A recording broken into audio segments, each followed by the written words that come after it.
Tá? Boa tarde a todos, sejam muito bem-vindos. Essa é a nossa segunda live do projeto Live-se, agora neste ano de 2021. Tivemos algumas etapas desse projeto em 2020, ok? E essa será a nossa primeira conversa aqui com algumas personalidades, nossos convidados aqui que aceitaram participar e contribuir com a formação dos nossos alunos aqui do IFPA Campos Breves e também com os demais que nos acompanham através dessa transmissão. Eu sou o professor Luan Oliveira, juntamente com a professora Júlia, nós estamos organizando este projeto Live-se para levar diferentes conhecimentos, diferentes pontos de vista, diferentes experiências, e principalmente experiências voltadas ao parte agropecuária. Então, nossos alunos hoje de agropecuária estão sendo contemplados aí com esse nosso momento, com esse nosso bate-papo. E é importante que a gente destaque, agradecer a presença da nossa convidada de hoje, a Joana, da empresa Manioca. Então, ela vai falar um pouquinho com vocês sobre a empresa dela, sobre a história, sobre o caminho um pouquinho que ela percorreu até aqui. E a gente espera que isso sirva de ajuda, que sirva como um incentivo também, e que abra principalmente a mente dos nossos jovens alunos a respeito das possibilidades que nós temos em trabalhar as matrizes, em trabalhar as matérias-primas amazônicas, nesse período pandêmico. Nós estamos observando diversos fatores em relação à diminuição de matérias-primas, a mudança do mercado. Essa semana mesmo nós tivemos uma notícia do encarecimento do açaí como matéria-prima para os despolpadores. Então, os batedores de açaí estão protestando contra o aumento do preço, mas aí a gente tem que levar essa discussão a um nível econômico, um nível mais macro, para poder entender como tudo isso está acontecendo. Então é importante que a gente esteja ligado nessas notícias, nessas informações, nessa nossa capacidade de analisar criticamente o nosso ecossistema, tanto das comunidades rurais, quanto das empresas que fazem parte desse ecossistema. E nada melhor do que a Joana, por exemplo, a conversar aqui com a gente sobre isso. Júlia, acho que a gente pode colocá-la já, Joana. Boa tarde, Joana. Seja bem-vinda. Olá, Luan, boa tarde. Boa tarde a todos. Muito obrigado pela sua participação aqui com a gente. Tá? Agora eu vou passar a palavra para você. Você pode começar a sua palestra de hoje. Olá a todos. Antes de me apresentar, eu vou ceder a palavra a uma pessoa que foi extremamente importante na minha vida e que é quem inspira todo o trabalho da Manioca. Luan, só me confirma se está tudo ok com o áudio, tá? Quando eu rodar o vídeo, por favor. Só aguarda um pouquinho carregar, agora está aparecendo. Já? Já. O brasileiro parece que não tem orgulho dos seus produtos. Isso eu tenho. E eu acho que o Brasil tem que se orgulhar disso, porque nós temos produtos tão bons ou melhores do que os importados. E a culinária faz revolução. Se você prestar atenção, você só descobriu o Brasil por causa da culinária. O que foram as expedições? Nós viemos para descobrir o caminho das Índias. O que é que a Índia tinha? A Índia tinha especiarias. Então, eu acho que esta é a revolução que nós temos que fazer. Mostrar aos estrangeiros que eles descobriram uma outra Índia e ainda não se deram conta disso. Aqui tem tanta coisa quanto a Índia e nós não se demos conta. Nós, brasileiros mesmos, ainda não nos demos conta. Eu acho que isto é uma revolução que a gente tem que fazer. E o século XXI, essa revolução vai acontecer. Então, esse é meu pai, Paulo Martins. Ele foi um chefe de cozinha paraense que foi um pioneiro na divulgação de sabores da Amazônia. E aí, a partir dessa fala dele, eu apresento para vocês a nossa fala de hoje, que é sobre a mandioca, meu negócio, um negócio de impacto social, que transforma ingredientes da Amazônia em comida prática, saborosa e saudável. Eu sou Joana Martins, sou paraense, amazônia da Belemense, né? Sou publicitária e administradora de formação, pesquisadora em gastronomia amazônica, empresária. Dentro da mandioca, sou responsável pelo desenvolvimento dos nossos produtos e sou mãe de um menino lindo de 10 anos e filha de Paulo Martins.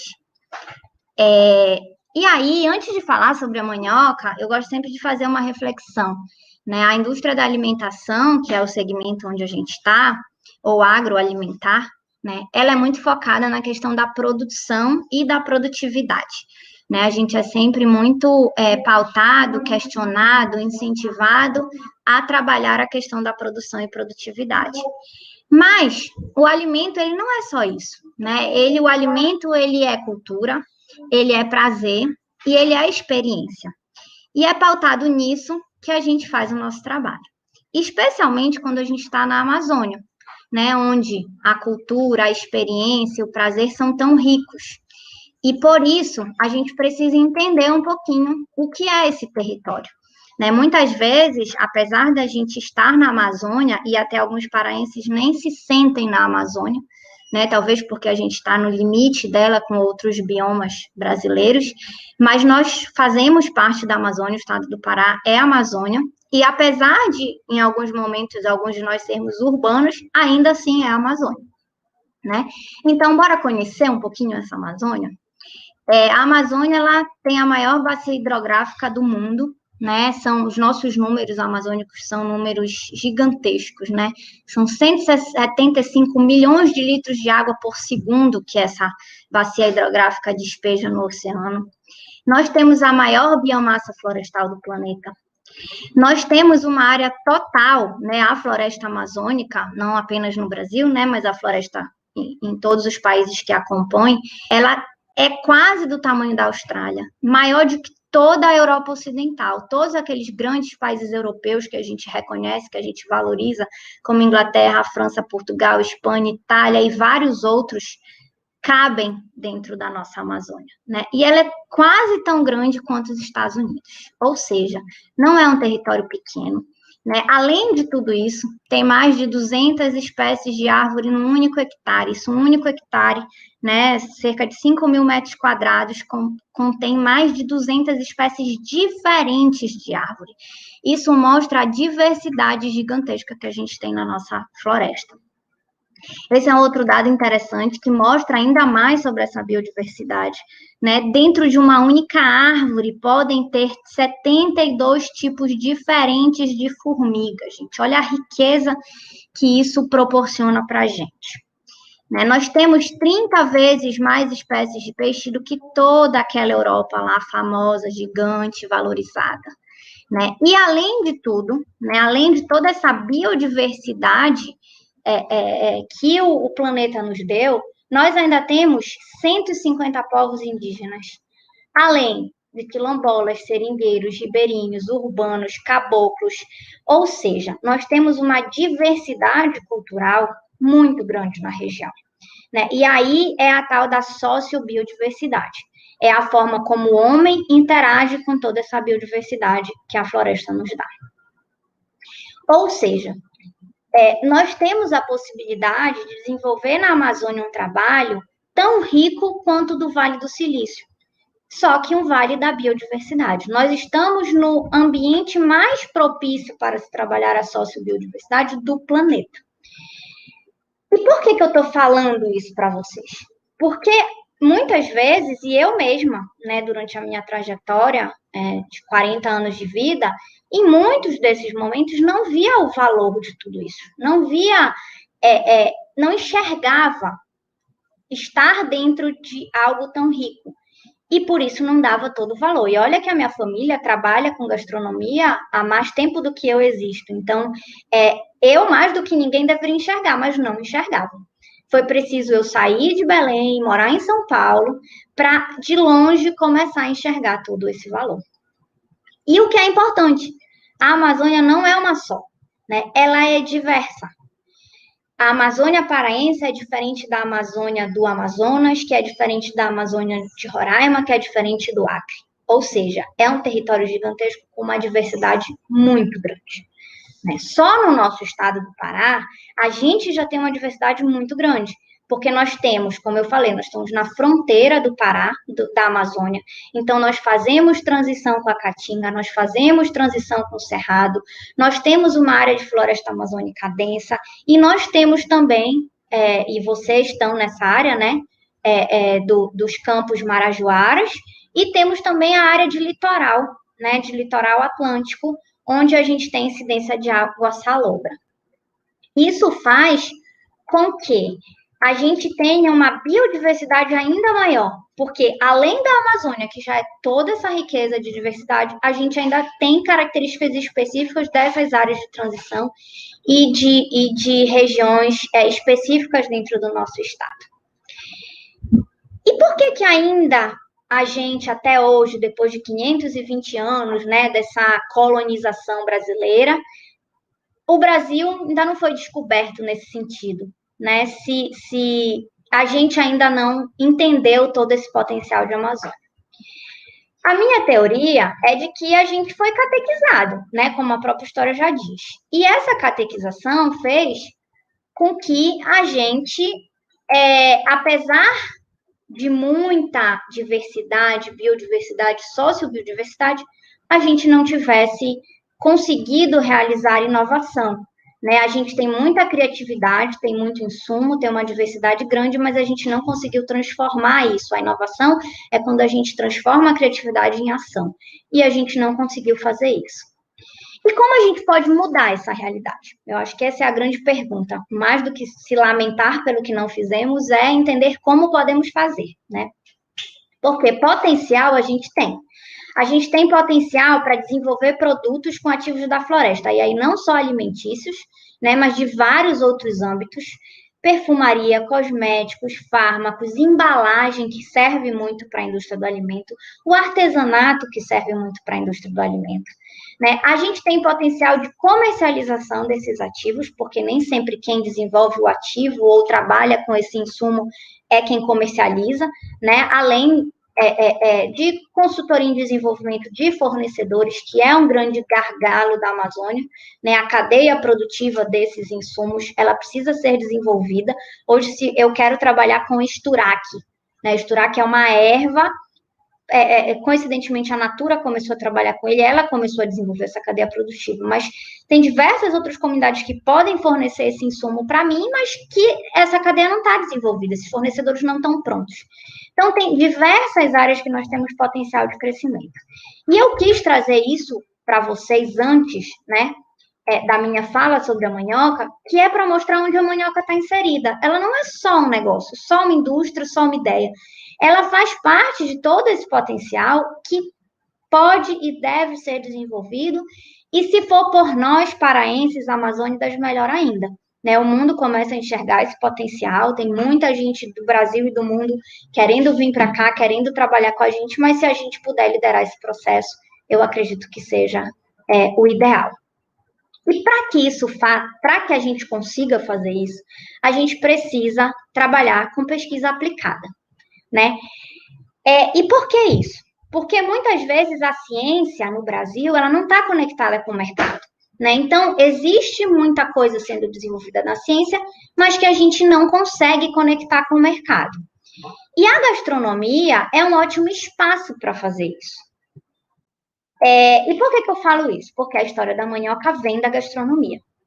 A gastronomia nada mais é do que o alimento pensado nesses aspectos de cultura e de prazer, sensorialidade, não apenas na nutrição, não apenas na validade dele, na durabilidade dele, mas com esse olhar de ser algo que proporcione prazer para quem consome. Esses dois são minha avó e meu pai, que fundaram um restaurante lá em casa, que era o restaurante da minha família, que funcionou por 49 anos em Belém. E a partir do trabalho deles, vários chefes de cozinha do Brasil e do mundo começaram a conhecer os ingredientes da nossa culinária.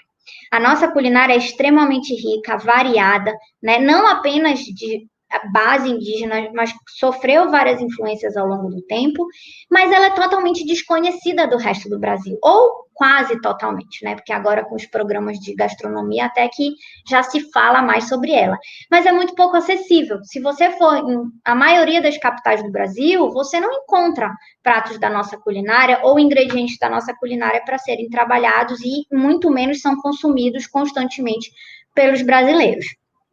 E o trabalho deles foi, a partir do restaurante, começar a divulgar e apresentar esses sabores para o Brasil, né, especialmente para chefes de cozinha e para estudantes da área de gastronomia.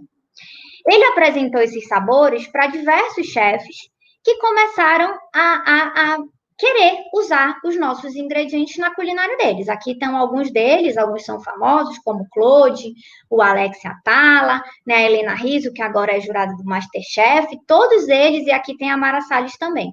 São chefes que usam elementos, ingredientes e produtos da nossa culinária.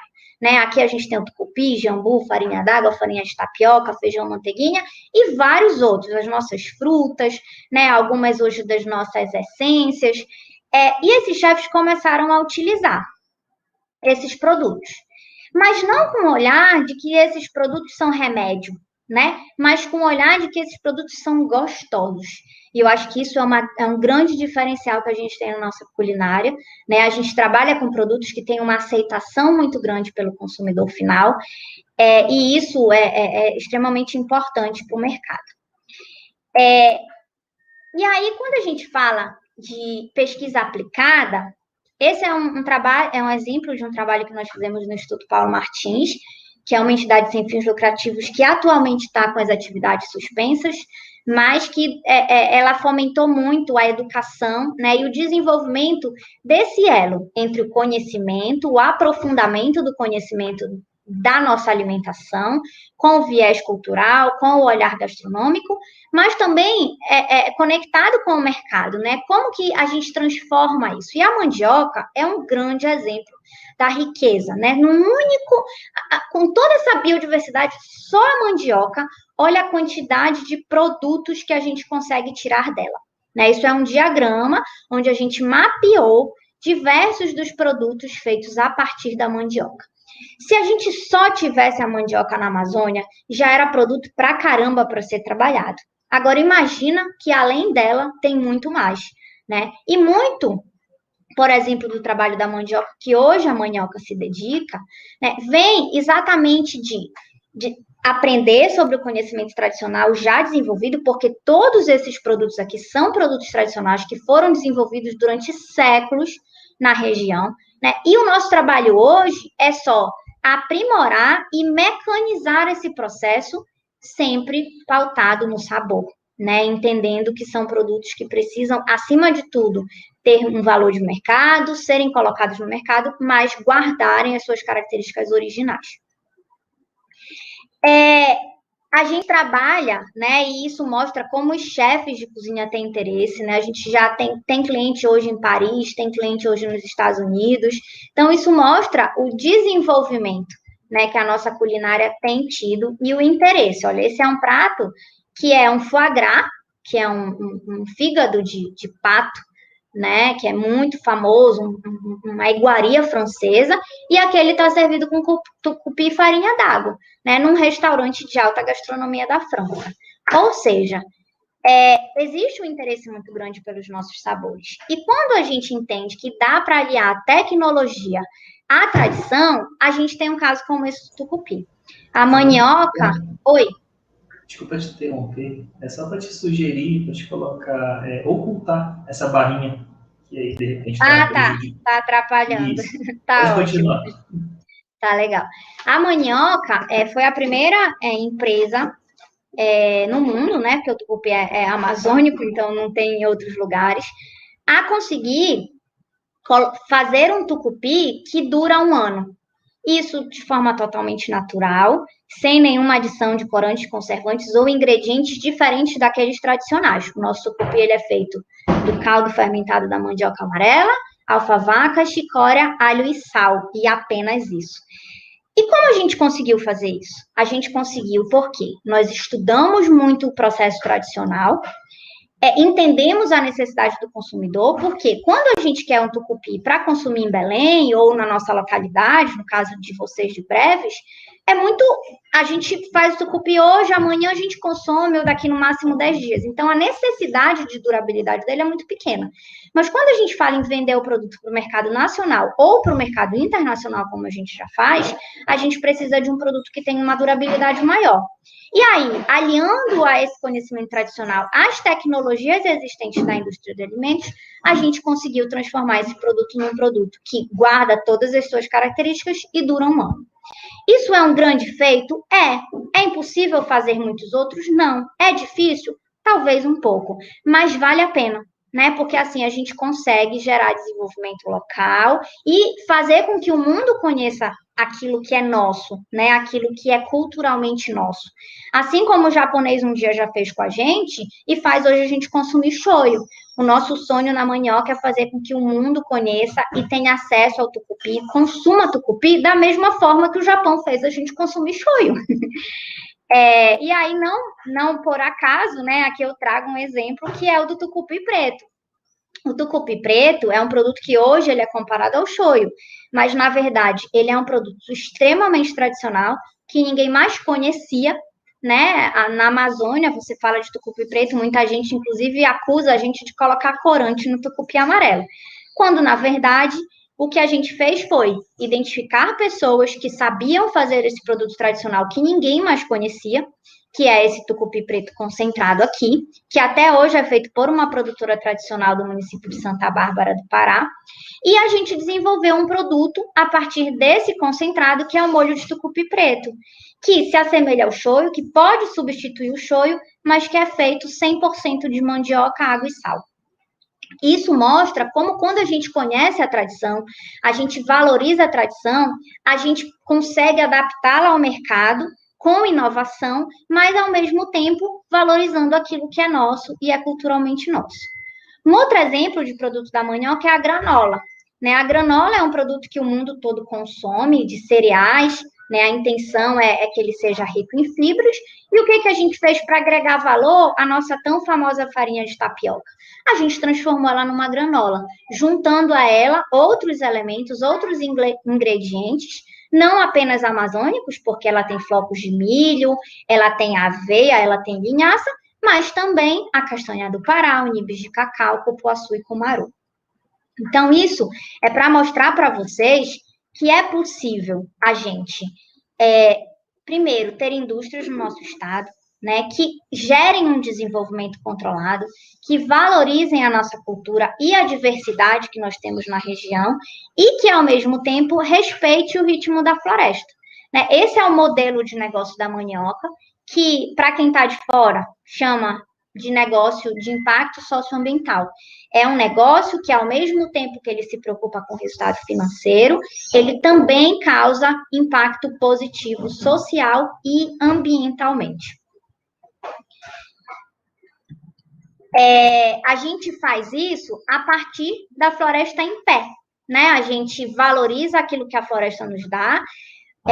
Para mim, a castanha do Pará e o cumaru são grandes exemplos nesse sentido. São ativos que a floresta nos dá, que a partir da valorização deles, a gente, hoje, uma árvore de castanha, ela vale mais em pé do que derrubada.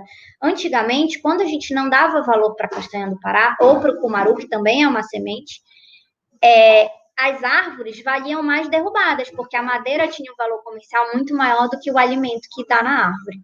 Hoje, quando a gente valoriza esse fruto que a árvore nos dá, essa árvore vale mais em pé. E ela vale muito mais em pé. Porque quando você derruba, acabou. Você tira uma vez dessa árvore e aquilo que ela te dá. Quando você usa o fruto que a árvore te dá, quantas vezes essa árvore te dá fruto? Né? Então, hoje, as comunidades começam a valorizar e a manter essa floresta em pé, porque sabem que aquilo é como uma poupança para elas. Né? E a gente faz isso na Manioca aliando produtividade, porque sim, é muito importante que a gente tenha produtos de valor agregado, que tenham um padrão de produção, que tenham um resultado econômico interessante. A nutrição, porque a gente acredita também que não faria o menor sentido a gente trabalhar todos esses produtos sem se preocupar com a nutrição deles, né? E o conhecimento tradicional a partir da cultura e o sabor, que é a nossa essência. A gente precisa fazer produtos gostosos, né? Não dá para a gente entregar qualquer coisa que não guarde as características naturais dos nossos sabores, porque aí também não faria o menor sentido, né? E aí eu deixo vocês com esse questionamento, né? Muita gente olha a Amazônia, né, de fora e até mesmo internamente e olha todo esse território como um ótimo espaço para a produção de boi e de soja, né? Mas por que a gente vai produzir boi e soja, que pode ser produzido em qualquer parte do mundo? E por que em vez disso, a gente não se impõe ao mundo e faz esse mundo consumir? E aí são só exemplos, né? Mas tartaruga, cupuaçu e tucupi. E não é aquela tartaruga que a gente extrai da natureza, mas sim uma tartaruga criada, né? Porque ainda existe um potencial gigantesco de trabalho de desenvolvimento dessas cadeias de produção, seja de produtos vegetais, seja de produtos animais, a serem trabalhados na nossa região. Eu termino deixando para vocês, né, essa frase que foi do meu pai, ele falou isso em 2005, né, de que o tucupi será o tempero do século XXI. Com base nesse sonho que a gente atua todos os dias na mandioca, valorizando toda essa diversidade que a Amazônia tem e transformando essa diversidade em produtos, porque eu acho que esse é o maior desafio, né? A gente adaptar os nossos sabores, as nossas tradições ao mercado consumidor. Porque o consumidor, e eu acho que isso é o maior aprendizado que eu tive, né, ao longo do tempo na mandioca.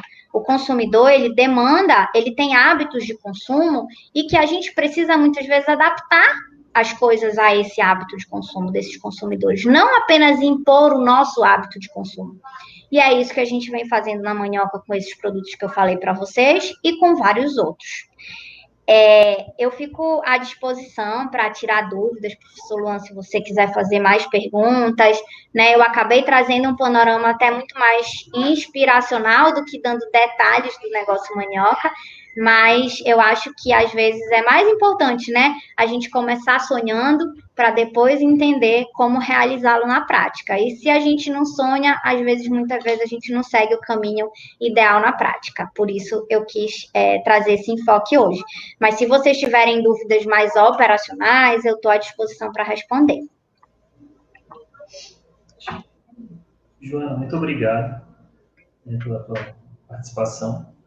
Deixa isso. Enquanto nossos alunos vão colocando as dúvidas dele no chat lá, acredito que deve ter várias, eu aproveitando aqui para agradecer e dizer que eu, desde sempre, né, desde eu tomei conhecimento da mandioca, do trabalho dela, né, principalmente através da Paula, que é minha colega de faculdade, né, ela sempre falando dos trabalhos dela, sempre falando do dia a dia, né, eu acho que é a Camille também, né? Camille. Isso, exatamente. A Camille hoje faz o nosso trabalho com desenvolvimento de fornecedores. Isso, então eu acompanho também o trabalho da Camille, principalmente no Instagram, né, e é um trabalho muito legal, né, e não deixa de ser um trabalho extensionista, né, como a gente faz muito, né, no IFPA, mas no sentido do ensino, né, no sentido de levar esses alunos no momento assim de primeiro conhecer, né, então a gente tem alunos na cidade, mas também temos alunos do próprio campo, né, das comunidades rurais, né, assim, de difícil acesso. Então, quando a gente consegue fazer essa interação, né, digo no Campus Breves, quando a gente consegue trazer essa interação e que a gente reforça, né, a importância dessa sustentabilidade, desse desenvolvimento territorial que a gente bate muito na tecla, né, de que assim, no Marajó a gente tem um estigma muito grande, infelizmente, colocado, né, pela mídia de que é uma região pobre, uma região miserável, algo do tipo. E sim, tem suas dificuldades, né, mas a gente tem comunidades riquíssimas que para eles, se tu falar assim, o Marajó é uma região miserável, para eles não é. Para os moradores. Luan, quando eu descobri que no Marajó bacuri se estraga, né? Esse é um grande exemplo. Bacuri é a fruta mais valorizada da Amazônia, né? Hoje o quilo do bacuri em Belém custa R$30, o quilo do cupuaçu é 10, né? Da polpa. Então, assim, você vê que existe um potencial econômico muito grande. É que muitas vezes a gente acabou, eu acho que essa máxima, dizer que é um território pobre, que não se desenvolve, a gente aceita isso. E, na verdade, o que a gente precisa é deixar de aceitar e correr atrás para mostrar que não é nada disso, né? E que é possível gerar desenvolvimento, renda, sobreviver, viver e valorizar, porque não é só vender a qualquer custo, é vender de forma valorizada, porque, de fato, o mundo quer os nossos produtos, né? E a gente precisa trabalhar para tornar isso acessível e gerar o desenvolvimento que a gente precisa. Sim, sim. Eu me lembro das primeiras visitas que eu fiz, eu descobri lá o cupuaçu menor, é o cupuí que eles chamam, né, que era costume na comunidade, eles comendo. Professor, você quer cupuaçu aqui que a gente come na mão? Deixa eu provar. Então, são coisas assim bastante ainda não exploradas, né? A gente tem comunidades também com cacau, bastante cacau também que não está tendo vazão. Então, assim, a gente tem que trabalhar com os alunos, que eles desenvolvam produtos, que eles desenvolvam processos. Eu acredito que a tua palestra ela foi muito importante porque, do ponto de vista assim de dar esse start, é mais difícil. Depois assim, muitos dos nossos alunos, eles trazem muita coisa que já é desenvolvida na comunidade. E que, por exemplo, você vai lá em Portel, você tem mais de 7 tipos de farinha lá. Você tem nas comunidades de breve, você tem café de açaí, né, que eles mesmos desenvolvem. Então, assim, não falta muito. Você precisa dar um empurrãozinho ali. Muitas vezes o que falta, Alon, é a gente aprender também a se conectar, né? Eu acho que essa questão da humildade, de entender que sozinho a gente não faz nada. A mandioca, ela só é tudo o que ela é e ela está conseguindo chegar onde ela chegou, porque ela dialoga, ela conecta, ela pede ajuda, né? Ela se envolve em várias redes de contato. Isso é extremamente importante, né? Hoje, por exemplo, a gente vende o nosso produto pelo Mercado Livre. A gente não conseguiu isso, e é incentivado pelo Mercado Livre a vender. Mas a gente não conseguiu isso sozinho. A gente fez parte de um programa de aceleração que nos conectou ao Mercado Livre, de negócios de impacto. Então, assim, não dá para, eu tenho um produto maravilhoso, mas sozinho eu não consigo fazer nada. Né? A gente precisa se conectar a outros negócios, a instituições, a cobrar do governo que faça a sua parte também e nos apoie. Né? A gente tem que ter um trabalho que é maior. Dá trabalho? Dá, porque é algo que ainda não está desenvolvido. Né? Você produzir algo em São Paulo é muito mais fácil do que produzir em Belém e provavelmente em breves também. Mas é possível. Né? Agora, tem que haver um esforço. A gente não pode esperar que tudo vai chegar de mão beijada para a gente e a gente só vai usufruir.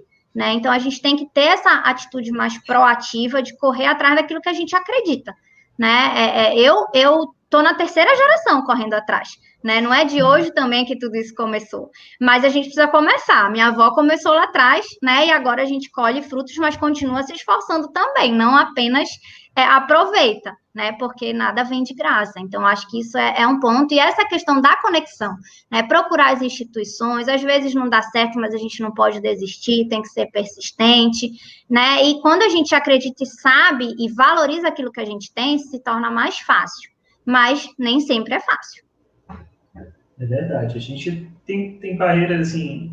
Agora, na Prefeitura de Breve, nós estamos tendo um contato maior com eles, mas houve época em que os insumos da merenda escolar eram todos externos. Você não conseguia ter produção, você não conseguia ter essas conexões para, né, alimentar a merenda escolar das escolas ali, né, com insumos, né, regionais. Mas, assim, a gente também está passando por uma mudança até institucional. Desde o ano passado, no final de 2019, eu faço parte dos agentes de inovação do IFPA. Então, a gente foi instituída, né, a política de inovação do IFPA.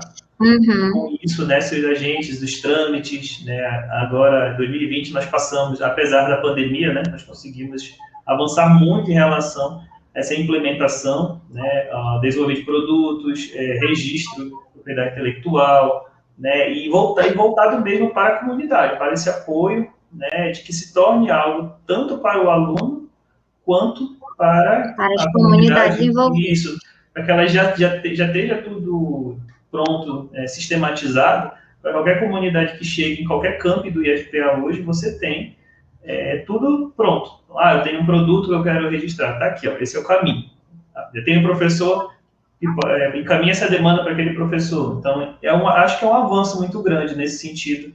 Com certeza, as instituições estarem preparadas para esse apoio, né, para cumprirem seu papel, na verdade, né? Não é favor, não é ajuda, é cada um cumprindo seu papel. O papel do empreendedor é desbravar mercado, é inovar, né? É fazer essas conexões e contar com o apoio das instituições. E que bom, né, que o FPA tem sido esse parceiro. A gente dialoga também muito com a FPA daqui de Belém, de Castanhal, né? E é extremamente importante que isso aconteça. A Giovana está perguntando aqui, né, sobre o alcance internacional dos nossos produtos. A gente já faz a comercialização para alguns países, vai para os Estados Unidos, Portugal, e recentemente enviou uma remessa para a França. Ainda é um trabalho muito novo, né, para a gente, a comercialização. Já mandou para o Japão também, mas o mercado internacional é um mundo que a gente ainda está conhecendo, né, vamos dizer assim. Em geral, por exemplo, o trabalho em Portugal é voltado para brasileiros, né? É uma rede de produtos brasileiros do mercado da saudade, como a gente chama, que comprou os nossos produtos, e aí, em geral, os paraenses, que agora tem muitos paraenses em Portugal, têm sido esses grandes clientes, né, dos produtos da Manioca. Já na França, por exemplo, é um importador que trabalha com o mercado de gastronomia. O objetivo dele é comercializar para chefes de cozinha de toda a Europa os nossos produtos. Então, são várias as possibilidades que a gente tem. Mesmo com produto alimentício, né, você tem consumidores diferentes, porque vender para um chefe de cozinha é diferente de vender para um consumidor final. Vender pela internet é diferente de colocar numa rede de varejo, no supermercado. Então, existem muitas possibilidades e a gente precisa se capacitar para entender quais são os caminhos que a gente vai seguir. Né? Na Manioca, por exemplo, a nossa estratégia é trabalhar com o chefe de cozinha, comercializar para que ele seja um agente de mudança, né? Ele influencia o consumidor final a querer aquele ingrediente. Então, a gente começou todo um trabalho com o chefe de cozinha e hoje a gente está fazendo essa venda direta para o consumidor e está nas redes de varejo também, empórios e supermercados. Mas o chefe de cozinha, ele é um parceiro nosso, né? Ele ensina o consumidor a usar, ele faz pratos e aí vai introduzindo o hábito de consumo dos nossos ingredientes na alimentação. Então, existem várias formas, a gente pode usar os nossos produtos da forma tradicional, né? Sugerir o uso, por exemplo, do tucupi para fazer um pato no tucupi, para fazer um tacacá, mas também a gente pode fazer, que é o que a Manioca tem feito, incentivar o consumidor a descobrir a sua forma de consumir o tucupi, né? Porque a forma como a gente consome é nossa, é a tradição, é cultura, a gente foi educado assim. Não quer dizer que um paulista ou um norte-americano vai consumir do mesmo jeito que a gente. Né? O tucupi, por exemplo, quando a gente analisa ele, primeiro, a gente entendeu que o tucupi é um tempero. Né? Eu acho que nunca nenhum paraense parou para pensar o que é o tucupi, né? Enquanto segmento de alimento. O que é o tucupi? Né? A gente conseguiu entender que ele era um tempero, porque, na verdade, o papel dele nos pratos tradicionais é dar o sabor, e o que dá sabor é tempero. Né? E a partir disso, paraense consome tucupi com tudo. Apesar de o pato no tucupi e o tacacá serem os pratos principais, né, da nossa cozinha, na minha casa, pelo menos, tem peixe no tucupi, tem carne assada no tucupi, tem porco no tucupi. Hoje eu faço legumes, cogumelos no tucupi na minha casa. Então, assim, o tucupi fica bom com tudo. Né? Por que não usar ele com tudo? Né? A gente usa a pizza de jambu com camarão, tem um tucupizinho lá para dar sabor. Ou seja, a gente pode usar de forma diferente, assim como foi feito com açaí. Para a gente, para a nossa cultura, é estranho a forma como as pessoas consomem o açaí. Né? Mas se para eles é gostoso, por que está errado? Né? Não está errado. Que a gente não vai consumir desse jeito, eu defendo isso também. Nunca que eu vou colocar banana e morango no meu açaí. Mas se o outro quer consumir assim, né? Se o paladar dele é mais adaptado para isso, ok. E assim, e é isso. Aí com a granola da Manioca. Minha esposa me olhou com a granola da Manioca até pode, porque ela é de tapioca, né, Luan? Então a gente deixa. Mas a minha esposa me olhou torto. Mas a gente está ali naquele meio do caminho, né? Porque pelo menos ela é de tapioca. Mas é isso. Então, assim, existe um potencial de inovação muito grande, né? A partir dos nossos sabores, porque dá para usar eles da forma tradicional, mas também dá para gerar inovação, propor novos usos, né? Até sorvete de tucupi eu já tomei e é gostoso.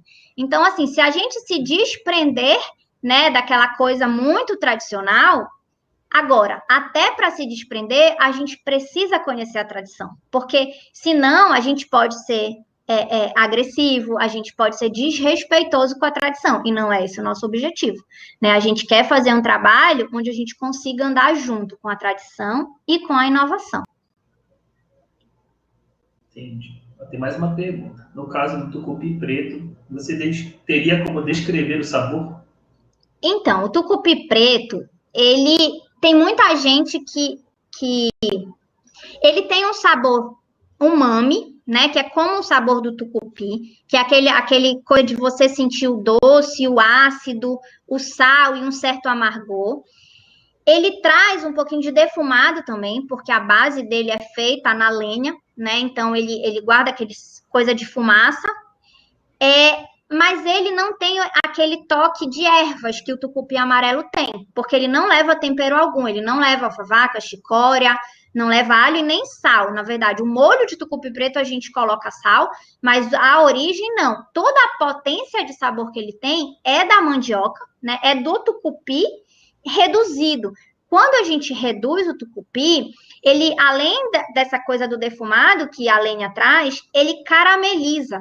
Então, ele traz essa coisa mais adocicada e, ao mesmo tempo, por ser fermentado, a acidez. Então, é um sabor extremamente complexo que os consumidores, em geral, do Brasil, quando a gente começou a apresentar esse produto para o mercado, falaram para a gente que parecia o shoyu e que, às vezes, parece o molho inglês. Então, a gente começou a sugerir o uso em substituição ao shoyu. Não é igual ao shoyu, né? Guarda, mas lembra, né? Porque a gente tem essa mania de querer comparar, né? Todo produto novo, mas parece com o quê? Lembra o quê? Né? Então, se a gente tivesse que comparar com alguma coisa, seria o shoyu ou o molho inglês. Mas ele tem seu sabor que é muito próprio, característico, e nem com o tucupi amarelo ele parece. Ele tem um sabor que é dele, né? Mas lembra esses outros. Quando eu vi o tucupi preto a primeira vez, né? Eu ainda não experimentei, mas aí eu fiquei aquele negócio pensando, tipo, qual receita que eu posso fazer com ele?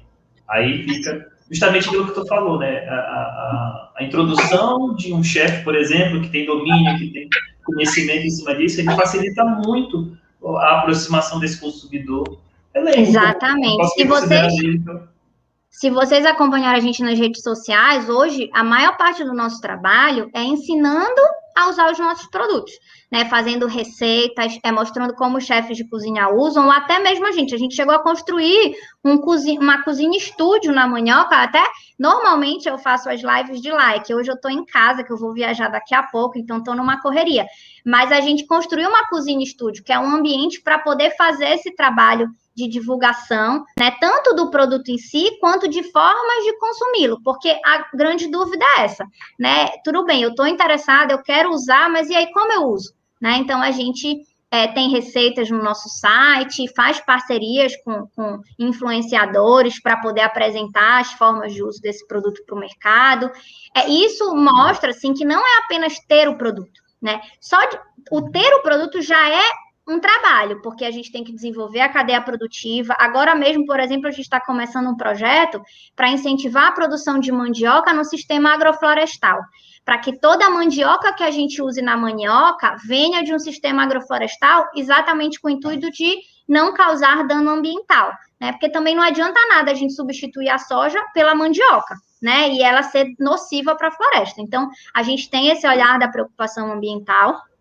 E aí, com isso, a gente vai conseguir ter produtos oriundos da mandioca com um desenvolvimento ambiental adequado para a região, né? Então, isso tudo é até chegar ao produto. E depois, a gente também tem que trabalhar mercado, né? Hoje, a gente tem um centro de distribuição em São Paulo. Então, o nosso produto, ele sai de Belém, via rodoviária, em grande volume, vai para esse centro de distribuição e, a partir desse centro de distribuição, é que a gente distribui para os nossos clientes esse produto. Isso diminuiu o frete, diminuiu o tempo de entrega. Hoje, se você compra na nossa loja virtual Tucupi em São Paulo, ele chega em menos de um dia para você. Imagina uma pessoa em São Paulo ter, às vezes, até mais rápido do que em Belém, né? Porque lá existe toda uma estrutura logística que facilita esse acesso.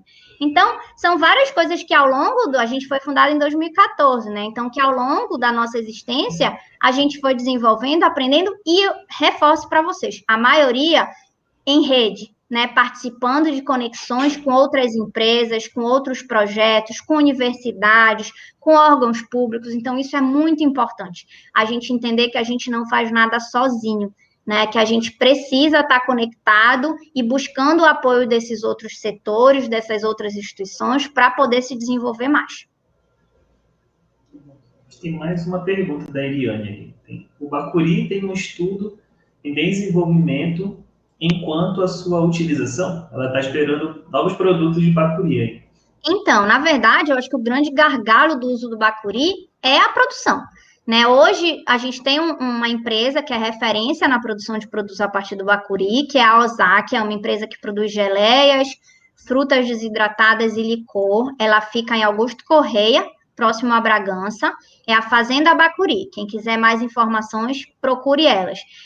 Procure eles. Mas o grande gargalo é o acesso à matéria-prima, porque não é fácil, o custo dela é muito alto. Na própria mandioca, a gente não faz geleia de Bacuri, a gente tem 9 sabores de geleia, e não trabalha com a de Bacuri, por quê? Porque o custo da matéria-prima é muito alto, porque ela é escassa, é difícil de ter Bacuri, não tem Bacuri para quem quer.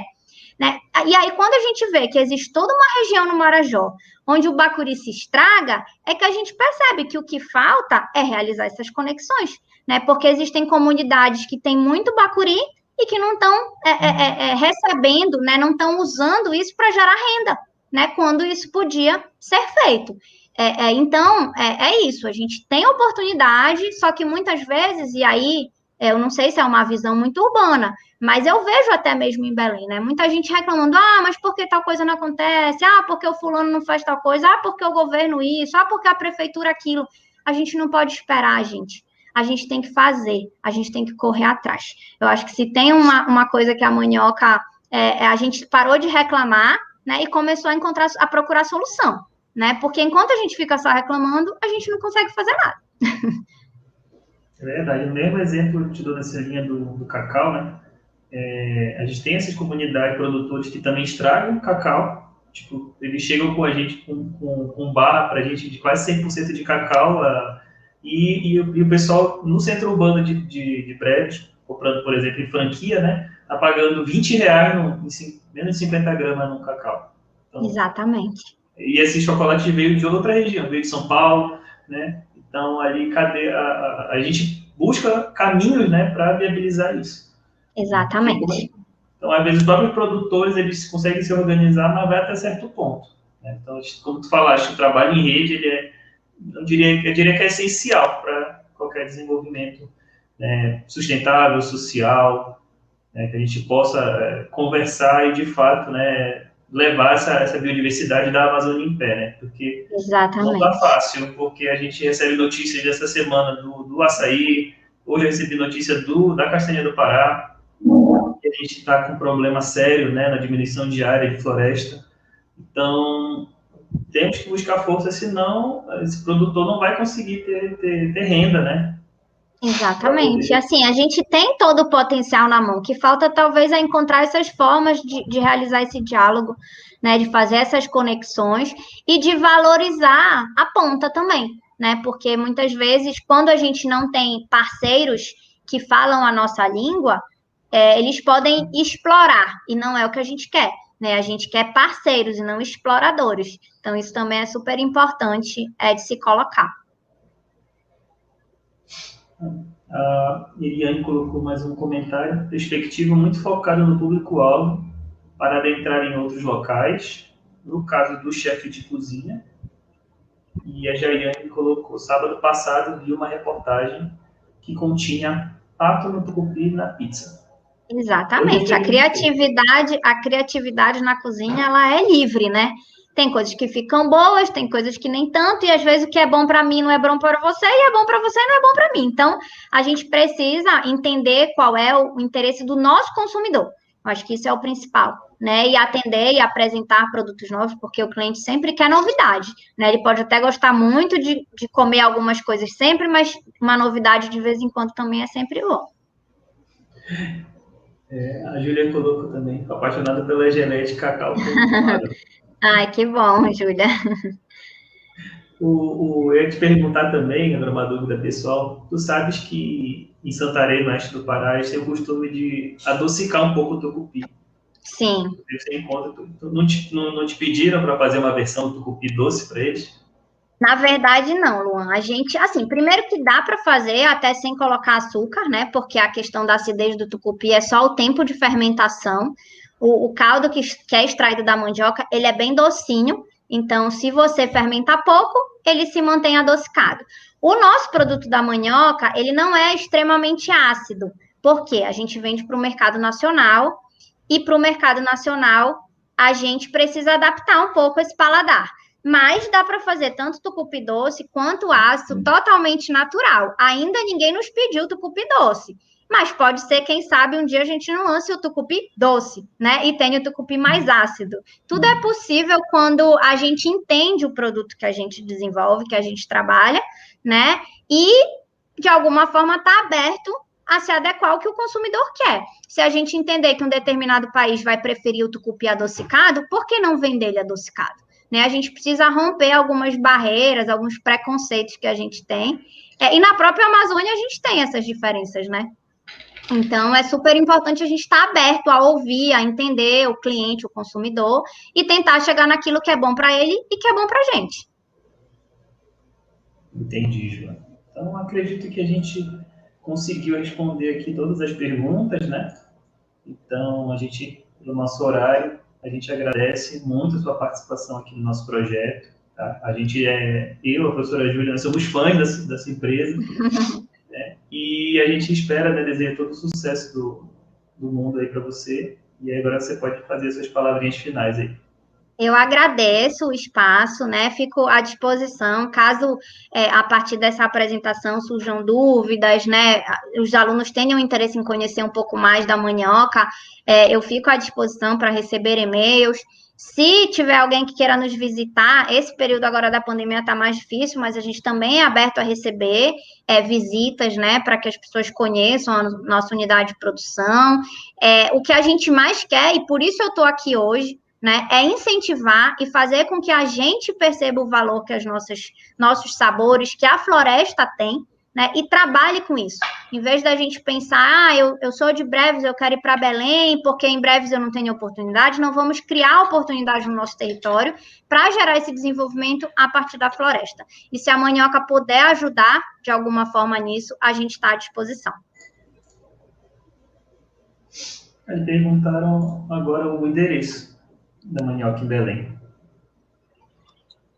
Entre em contato com a gente, até porque a gente não recebe pessoas sem agendamento prévio. Então, entre em contato a partir do site ou das nossas redes sociais, que a gente marca, né? Porque não dá para chegar lá e visitar, porque a gente não recebe, né? Por questão de segurança e pela pandemia também, né? Que a gente está num momento delicado.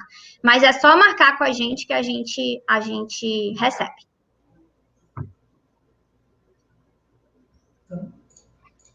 Tá ok? Acredito que é isso, Joana. Muito obrigado. Muito obrigada, Luan, e até mais. Precisando, a gente está à disposição. Até mais.